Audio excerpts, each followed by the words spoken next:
You probably know that 77% of the viewers of my channel said they got at least a grade 7 or an 8 or a 9. Well, how did that happen? It's really difficult for you as a student to know what it is about my videos that helped. And it's also really difficult for me. So this year, I emailed everybody who sent me a comment about how well they'd done and asked them to share their tips.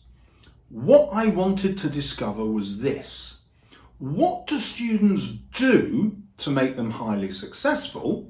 But secondly, even more interestingly for me, what do they do at each grade? Do students who get grade 9 revise differently to those who get grade 8? And do those who get grade 8 revise really differently to those who got grade 7? And the answers shocked me. I couldn't believe the difference between those three grades and also what made up the difference. You are going to be not just shocked and surprised, but super well informed, because when I dive in to tell you what those students did, you're going to do the same, aren't you? My top tip is, don't do what the grade 7 students did. Do more of what the grade 9 students did. And even if you're on a grade 5 now, the chances of you jumping up the grades are massive. Let's dive in. Okay, well, we're most interested, aren't we, in what grade 9 students did. And so before I divide it up into the lover, the worker and the entrepreneur, let's look at what all of them did together. At number 1, looking at interpretations of quotes, even on the flashcards. So you don't just write the quote down, you also write down the alternative interpretation. They nearly all decided that context was really important in order to write about the writer's purpose. And so they memorized that alongside the interpretations. They also did loads and loads of practice answers. They didn't learn hundreds of quotes for each text.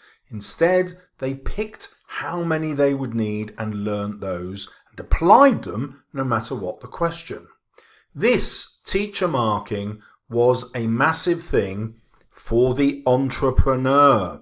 So you can see 29 of them mentioned doing practice answers, but only 14 of them mentioned getting their teachers to mark it. Get your teacher to do lots of your work for you.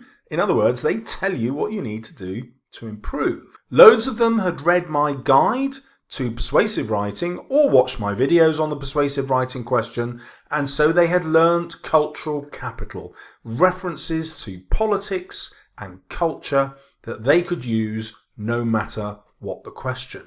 12 of them had decided to write question 5 in advance of going into the exam, and the same number had worked out that points make prizes. In other words, the faster you can write, the more marks you're going to get. And loads of them practice this. And I recommend that as a top hidden strategy no one is telling you about.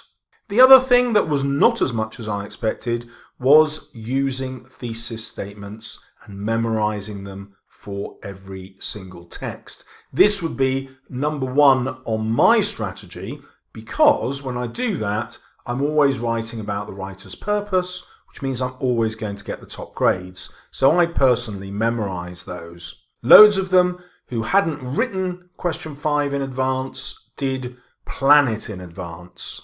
Quite a few of them, especially the entrepreneurs, said, I reckon I can get 90% of what I need to know about essay writing just by planning the essay rather than writing it. And planning it takes much, much less time, so I'm going to plan it instead of write it. None of my grade 9 writers told me that an important thing was writing the description question, but 7 of them said it was really important that they wrote a story instead of a description. Now, if we look at what grade 8 students do, you can see they have a much smaller range of ways of revising. And hardly any of them made sure that their teachers read their work and marked it for them. Now, I could have just used all this information just to write a guide with my opinions in it, but I'm a teacher and it's really difficult for me to put myself in the shoes of a student. And so instead what I've done is I've taken the words of all these students who wrote to me, and I'm giving you what they actually said they did, as well as my thoughts. So I comment to show why or why not I think each thing might have been successful. I also really like the way you can read about what the students say about themselves so that you can pick people who are a bit like you.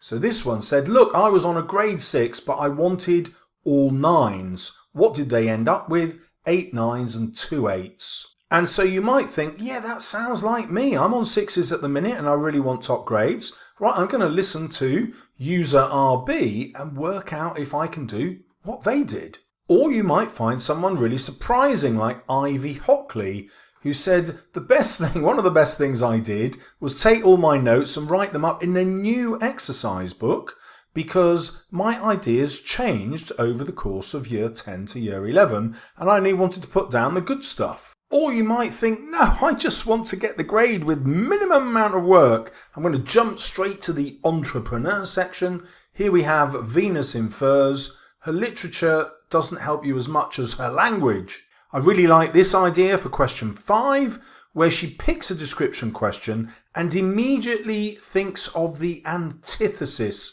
of what the prompt is. So for example, if it's an old man, think of a young man, and then she'll be able to use both descriptions to contrast each other and show the change over time. Or they're a young man and an old man at the same time, in the same image, 2 separate people, and she could just contrast them. And there are 98 pages of advice just from the grade 9 students. I think that's much more valuable to a student than me just telling you what I think are the best revision strategies.